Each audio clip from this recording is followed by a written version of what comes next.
Jemi në pjesën e 5 të videove që trajtojnë grafikun e funksionit trigonometrik. Nisemi nga grafiku i funksionit y barabartë me sinus x, të cilin e kemi paraqitur jo në të gjithë gjatësinë e tij, por vetëm në zonën që i takon pikërisht periodës së këtij funksioni, pra nga 0 deri në 2pi ose në 6/28 në rastin tonë. Duke shqyrtuar këtë grafik,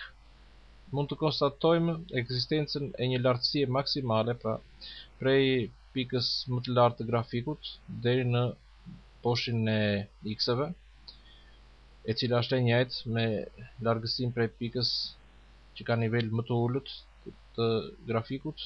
e krahasuar dhe kjo me boshin e x-eve. Pra pikërisht këtë lloj lartësie do ta quajmë amplitudë të grafikut. Dhe mëtej do shqyrtojmë se ç'ndodh me amplitudën e grafikëve të funksioneve që janë paraqitur, pra funksionit y baras me 2 sinus x, y baras me 4 sinus x, apo funksionit y barabartë me 1/2 sinus x. Duke filluar nga rasti i parë, pra kemi funksionin y baras me 2 sinus x, grafiku i këtij funksioni është paraqitur me vijën me ngjyrë blu, ndërkohë shikojmë që amplituda e këtij grafiku është rritur dhe ajo është 2 herë më e madhe se amplituda e grafikut të funksionit y baras me sinus x. Shqyrtojmë rastin tjetër, pra funksionin që jepet me formulën y barabartë me 4 sinus x. Paraqitim grafikun e këtij funksioni. Shikojmë ndërkohë që amplituda e funksionit të ri,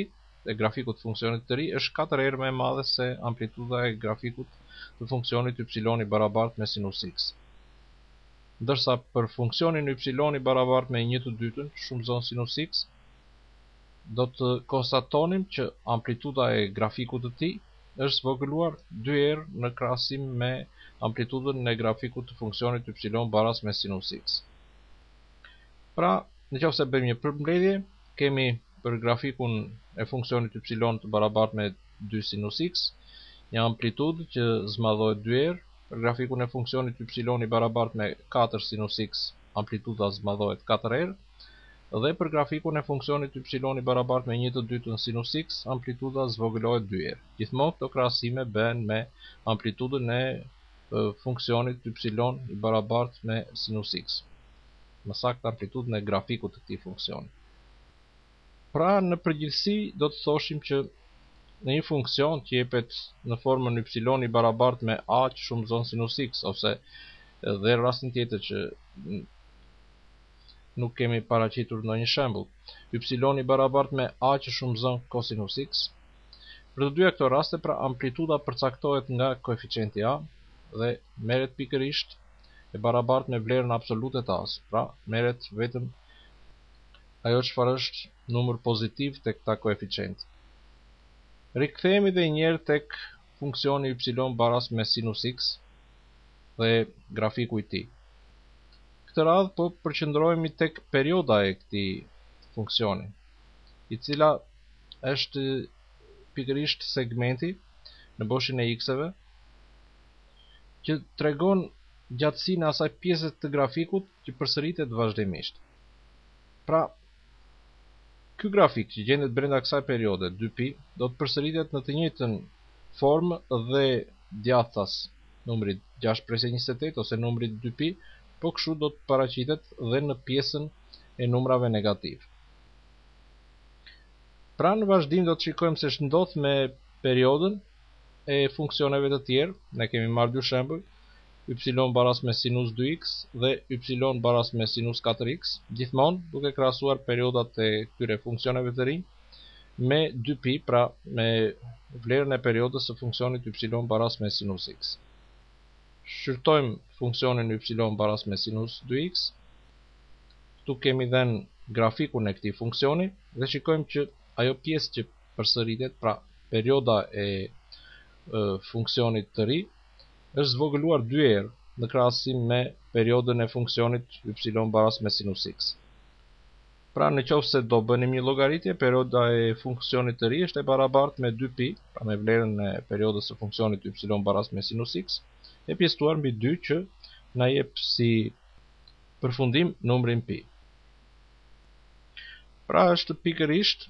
pi vlera e gjatësisë së segmentit që i përgjigjet pjesës së grafikut që përsëritet vazhdimisht dhe djathtas numrit 3/14, po kështu dhe në x-et negativ. Vazhdojmë me shqyrtimin e funksionit y baras me sinus 4x. Këtu kemi ndërtuar grafikun e këtij funksioni dhe shikojmë që perioda e këtij grafiku të ri, pra pjesa që vazhdimisht përsëritet, është zvogëluar 4 herë në krahasim me periodën e funksionit y baras me sinus x. Pra nëse do të kryenim disa veprime, do të konstatojmë që perioda për funksionin e ri do të jetë e barabartë me 2pi pjesëtim për 4 baras me pi të dytat. Pra është pikërisht ky segment që ka gjatësinë pi të dytat,